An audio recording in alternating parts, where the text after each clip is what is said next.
دوسرے پوائنٹ پر ہم آتے ہیں، ہماری ذمہ داری کیا ہے؟ ہماری ذمہ داری، ہمارے نوجوانوں کی ذمہ داری کیا ہے؟ سب سے پہلی ذمہ داری یہ ہے میرے نوجوان ساتھی کہ آپ علم حاصل کرو، آپ علم حاصل کرو۔ اور علم حاصل کرنے کا مطلب یہ نہیں، ضروری نہیں کہ آپ مدرسے میں پڑھو، آپ عالم بنو تبھی آپ علم حاصل کریں گے۔ آپ اسکول میں پڑھ کر کے، کالج میں پڑھ کر کے بھی آپ شریعت کا جو بیسک علم ہے، شریعت کی جو بیسک نالج ہے، وہ آپ کو حاصل کر سکتے ہیں اور کرنا چاہیے۔ اللہ کے پیارے نبی کے صحابی حضرت حذیفہ ابن یمان فرماتے ہیں کہ سارے صحابہ اللہ کے رسول سے اچھی باتیں پوچھا کرتے تھے اور میں اللہ کے نبی سے بری باتیں پوچھا کرتا تھا۔ میں یہ پوچھتا تھا کہ اللہ کے نبی آپ کے دور کے بعد برا کیا ہوگا؟ میں کیوں پوچھتا تھا؟ میں اس لیے پوچھتا تھا تاکہ جب برا دور آئے تو میں برائی سے بچ سکوں۔ تو میرے بھائیوں، آپ کو برائی کا علم ہونا چاہیے، آپ کو فتنوں کا علم ہونا چاہیے، آپ کو پتہ ہونا چاہیے کہ صحیح کیا ہے، غلط کیا ہے۔ آپ پہلا کام یہ کریں، علم حاصل کریں اور اپنی عورتوں کو بھی علم دین سکھائیں۔ سیمانچل میں ہزاروں مسجدیں ایسی ہیں جہاں مردوں کے لیے جمعہ کا انتظام ہے، عورتوں کے لیے انتظام نہیں ہے۔ میں آپ سے پوچھتا ہوں، آپ کی مسلکی غیرت اور منہجی غیرت کو میں جھنجھوڑتا ہوں اور میں آپ سے پوچھتا ہوں، آپ کی بہن بیٹیوں نے کیا قصور کیا ہے میرے بھائی؟ کیوں انتظام نہیں کرتے اپنی بہن بیٹیوں کے لیے مسجد میں؟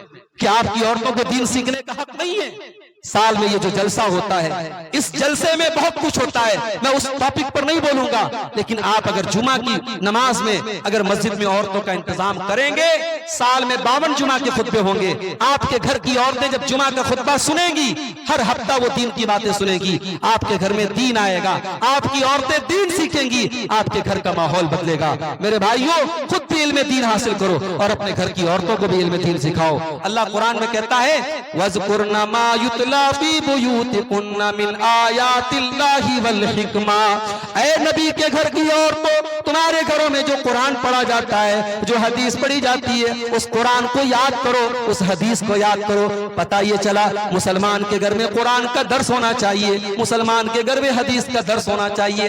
آپ کے علاقے میں بنات کے سینکڑوں ادارے ہیں، لڑکیاں بنات سے تعلیم حاصل کرتی ہیں، عالمہ بنتی ہیں، فاضلہ بنتی ہیں۔ میں پوچھتا ہوں کیوں بناتے ہو اپنی بیٹیوں کو؟ صرف اس لیے تاکہ ان کی اچھی جگہ شادی ہو جائے؟ نہیں، اگر لڑکیوں نے عالمہ کا کورس کیا ہے، اس کورس کا فائدہ ہونا چاہیے۔ آپ اپنے گاؤں کی، اپنے علاقے کی عالمہ لڑکیوں سے گھر گھر دروس دلوائیے، گھر گھر عورتوں میں تقریریں کروائیے، گھر گھر عورتوں میں مسئلے مسائل کی جانکاری پھیلائیے۔ اس سے آپ کے اندر علم دین آئے گا اور گھروں کا ماحول بدلے گا۔ اور اس دور میں دوسری ہماری بڑی ذمہ داری یہ ہے میرے بھائی کہ ہم نوجوان اس فتنے کے دور میں جہاں تک ممکن ہو برائی سے اپنے دامن کو بچائیں اور نیکی کے کام میں ہم جو کام کر سکتے ہو وہ کریں۔ ہماری ذات کے ذریعے سماج کو جو فائدہ ہو سکتا ہے پہنچائیں۔ ہم پیسے والے ہیں، مال سے فائدہ پہنچائیں۔ اگر ہم پڑھے لکھے ہیں، ایجوکیشن سے فائدہ اٹھائیں۔ سماج میں ہمارا رتبہ اور اسٹیٹس ہے، ہم اپنے اسٹیٹس سے سماج کو فائدہ پہنچائیں۔ ہم سماج کے لیے کچھ بہتر کریں، کچھ اچھا کریں۔ اللہ کے پیارے نبی فرماتے ہیں خیر الناس انفعهم للناس، سب سے بہترین انسان وہ ہے جو لوگوں کو اپنی ذات سے فائدہ پہنچائے۔ اور اللہ کے پیارے نبی فرماتے ہیں کہ ایک زمانہ ایسا آنے والا ہے القائم علی دینہ کالقابض علی الجمر، کہ دین پر قائم رہنے والا اور دین پر چلنے والا ایسا ہو جائے گا جیسے اپنے ہاتھ میں انگارہ لینے والا ہے۔ میرے نوجوان ساتھیوں، میں جانتا ہوں اس دور میں ایک نوجوان جب دین پر چلتا ہے، جب شریعت پر چلتا ہے، جب اپنے چہرے کو سنت کے مطابق کرتا ہے، جب بے حیائی سے اپنے آپ کو بچاتا ہے، اسے بڑے چیلنج کا سامنا کرنا پڑتا ہے۔ اسے دنیا والے بہت برا بھلا بھی کہتے ہیں۔ میں کہتا ہوں زمانے کی گالیاں سن لینا، ماں باپ کی مخالفت سہ لینا، گاؤں والوں کی مخالفت سہ لینا، مگر دین پر قائم رہنا، اسلام پر قائم رہنا۔ اللہ کے پیارے نبی فرماتے ہیں بدا الاسلام غریبا وسیعود کما بدا غریبا۔ اسلام جب شروع ہوا تھا اجنبی تھا اور اسلام آگے چل کر کے پھر اجنبی ہو جائے گا۔ فطوبی للغرباء، تو اے دین پر عمل کرنے والوں، تم اجنبی بن جانا، دنیا کی نظروں میں اجنبی بن جانا، میں تم کو جنت کی خوشخبری سناتا ہوں۔ اسی طریقے سے ایک اور ذمہ داری ہے میرے بھائی، سوشل میڈیا کا آپ استعمال کرتے ہیں، آپ کبھی غور کیجئے آپ نے آخری ٹائم قرآن کو کب ہاتھ لگایا؟ ہر آدمی اپنے دل پر ہاتھ رکھ کے بتائے آخری بار آپ نے قرآن کب پڑھا تھا؟ مجھے یقین ہے ایک بڑی تعداد میں ایسے لوگوں کو جنہوں نے آخری بار رمضان میں قرآن کو چھوا تھا، اس کے بعد قرآن کو چھونے کی نوبت نہیں۔ میرے بھائیوں ہماری زندگی کا ایک ایک منٹ بڑا قیمتی ہے، اللہ کو ایک ایک منٹ کا حساب دینا پڑے گا. کل قیامت میں اللہ پوچھے گا میرے بندے ہم نے تجھ کو 50 سال 60 سال کی عمر دی تھی، تو نے کہاں گزارا؟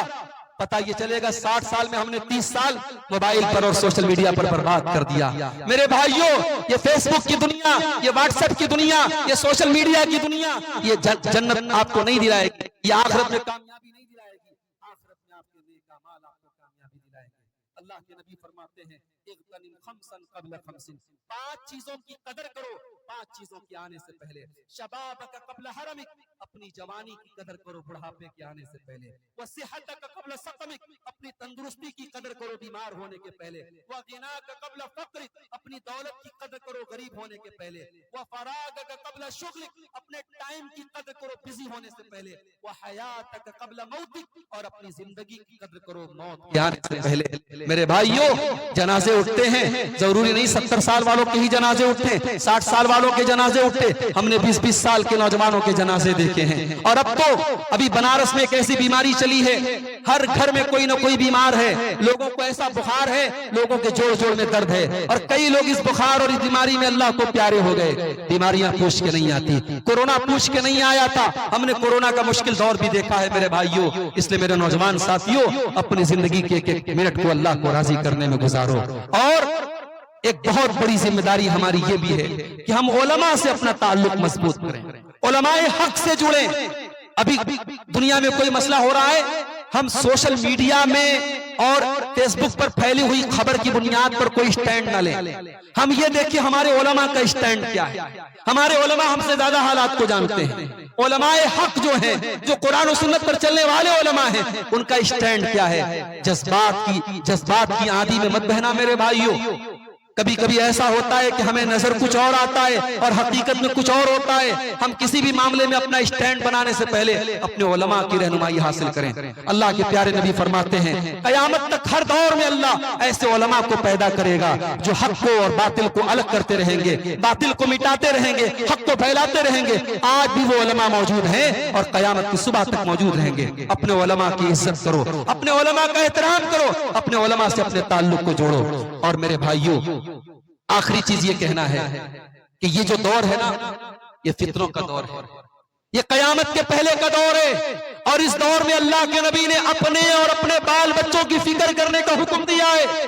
اللہ کے پیارے نبی فرماتے ہیں، ابو داؤد کی حدیث ہے، آپ نے فرمایا کیف بکم وبزمان یغربل الناس فیہ غربلۃ. اے میرے صحابہ وہ دور بھی کیا دور ہوگا جب لوگوں کو، اچھے لوگوں کو دنیا سے چھانٹ دیا جائے گا، اچھے لوگ دنیا سے نکل جائیں گے. فتبقى فیہ حثالۃ من الناس، اور دنیا میں کوڑا کرکٹ جیسے لوگ بچیں گے، ہمارے اور آپ کے جیسے لوگ بچیں گے. بھائی ہم اور آپ اگر اپنے سے پہلے کے لوگوں کو ہم دیکھیں تو ہم اور آپ تو کوڑا کرکٹ ہے. نہ ہماری نماز میں خشوع اور خضوع ہے، نہ ہمارے عمل میں تقویٰ ہے، نہ ہمارے چہرے پر دینداری ہے، نہ ہماری صورت میں دینداری ہے، نہ ہماری سیرت میں دینداری ہے. اللہ کے نبی فرماتے ہیں کوڑا کرکٹ اور بیکار قسم کے لوگ بچیں گے. صحابہ نے پوچھا اے اللہ کے نبی جب وہ دور آ جائے گا تو ہم کیا کریں گے؟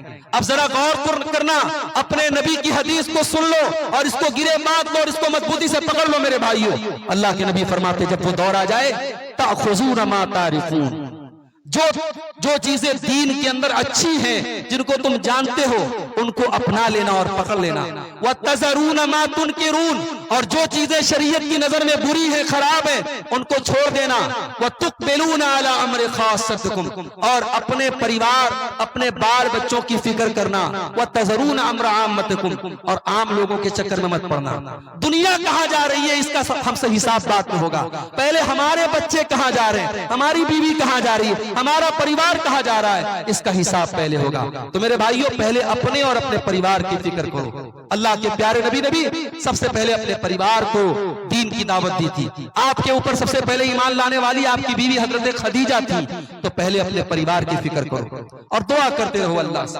یہ فتنوں کا دور ہے میرے بھائی، طرح طرح کے فتنے پیدا ہوں گے، اور ہمارے دلوں کا ریموٹ کنٹرول اللہ کے ہاتھ میں ہے، ہمارے دلوں کا مالک اللہ ہے۔ اس اللہ سے دعا کرتے رہو، یا مقلب القلوب ثبت قلبی علی دینک، اے دلوں کے پھیرنے والے میرے دل کو اپنے دین پر جما دے، میرے دل میں اپنے دین کی محبت پیدا فرما دے۔ اس اللہ سے دعا کرتے رہو۔ ایک دعا سنا کر کے بات ختم کرتا ہوں۔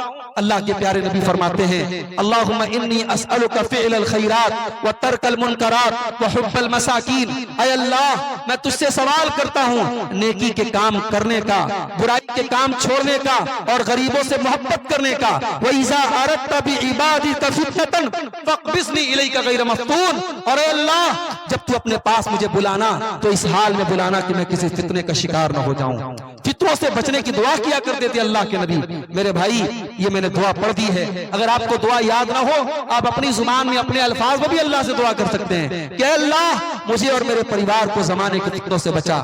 یہ فتنوں کا دور ہے میرے بھائیوں، اور فتنوں کے اس دور میں اللہ کے پیارے نبی نے اپنی امت کو یہ نصیحت کی ہے، بادروا بالاعمال فتنا، فتنوں کے دور میں جب دین پر عمل کرنا مشکل ہو جائے گا تو تم نیکی کے کام کرنے میں جلدی کرنا، دیر مت کرنا۔ کیوں؟